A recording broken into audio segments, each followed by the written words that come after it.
All right, let's dive into one of the longest and maybe weirdest wars humanity has ever fought.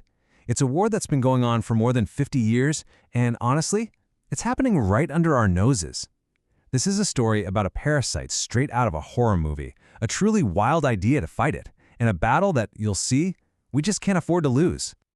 Right now, 100 million radiation-blasted flesh-eating flies are raining down over the jungles of Panama to commit a genocide that can never end. Okay, I know what you're thinking. That sounds absolutely insane, right? A never-ending genocide by nuclear flies? But here's the thing. This isn't science fiction. This is real, and it is happening literally as we speak. So yeah, this is the story of a very real biological war. It's this massive 50-year-long effort to protect an entire continent from a truly horrific enemy. So, let's meet the villain of our story. To really get what this war is all about, you've got to understand the parasite at the very heart of it. And just a heads up, this thing is the stuff of nightmares. So the scientific name pretty much tells you everything you need to know. It's Cochleomia hominivorax. Now that second word, hominivorax, that literally translates to man-eater. And believe me, it has absolutely earned that name. Okay, so the screwworm's life cycle it's just brutally effective. A female fly can smell blood from miles away. She'll find any warm-blooded animal, a cow, a deer, a dog, you, me, with even the tiniest little scratch, and she lays her eggs right inside that wound. Now here's the truly awful part. When those eggs hatch, the larvae, the worms, they don't eat dead tissue, no. They eat healthy, living flesh. They burrow deeper, making the wound bigger and bigger, which then, in this horrifying feedback loop, just attracts even more female flies to lay more eggs. It's a nightmare. For centuries, this was just a horrible fact of life here in the Americas. But then the cattle industry just exploded, and in doing so, we basically created a paradise for these things. Ranchers were losing entire herds, and, traditional pesticides were totally useless. I mean, think about it. How do you poison a parasite that's living inside a living animal's body? It just seemed completely hopeless. And then in the 1950s, a couple of scientists came up with an idea. An idea so wild, so out of the box, that people almost dismissed it as just crazy. Their plan to take down this man-eating fly? Well, it was to use the flies against themselves. See, the screwworm has this one major biological weakness. A female only mates once. Just one single time in her entire life. So the scientists thought, okay, what if we could just flood the environment with sterile male flies? The females would end up wasting their one and only shot at reproduction on a male who couldn't have offspring. The species could, in theory, literally mate itself out of existence. It's brilliant, right? So the plan, which they called the sterile insect technique, was pretty simple on paper, but the logistics, absolutely staggering. Okay, step one, you'd have to breed millions, no, billions of these screwworms. Step two, you have to blast them with a super precise dose of radiation. Just enough to sterilize them, but not enough to kill them or make them too weak to go out and find a mate. And then, step three, you release all these sterile flies, billions of them, so they totally outnumber the wild fertile ones out there. So, to prove this whole crazy idea could actually work, they ran a test on a remote island called Curacao. They built a screwworm factory, they zapped the flies with radiation, and they let them loose. And you know what? It worked. It worked perfectly. It was a complete and total success. The screwworm was totally gone, completely wiped out from the entire island. Okay, so the concept was proven.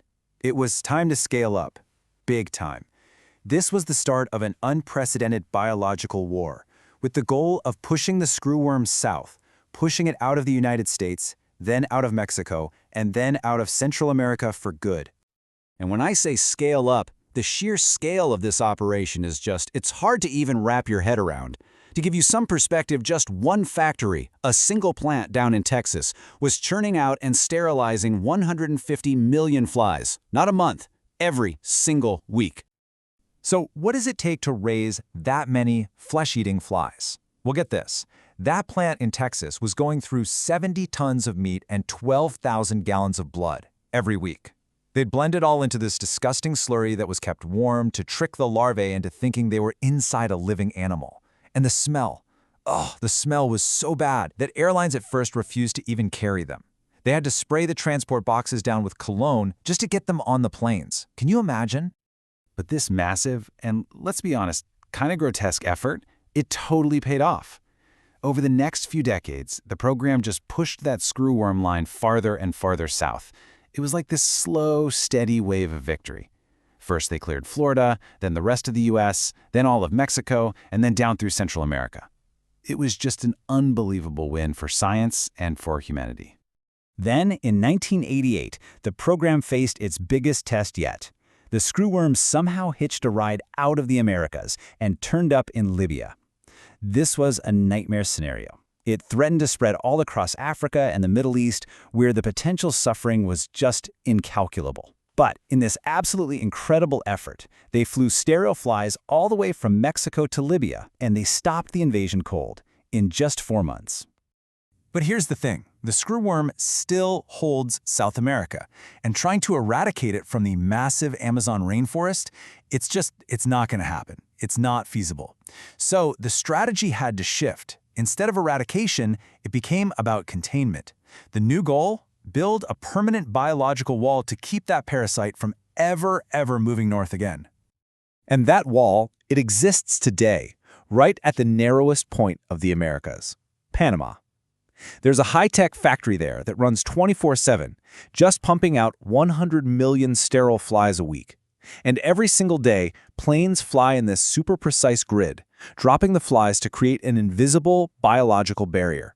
It's literally a wall of flesh that protects the entire northern half of the hemisphere. And for decades, this wall held strong. But now it's failing. In 2016, screwworms somehow popped up again in Florida, threatening the endangered key deer before a massive emergency response stamped it out. But then, in late 2023, the unthinkable happened.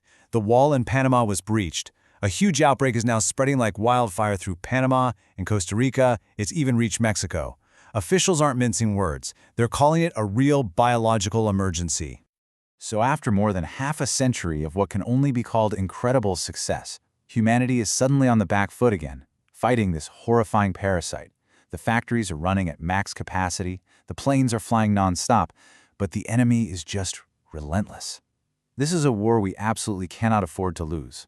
But it does leave us with one final, pretty sobering question. Is this a war we can ever truly win?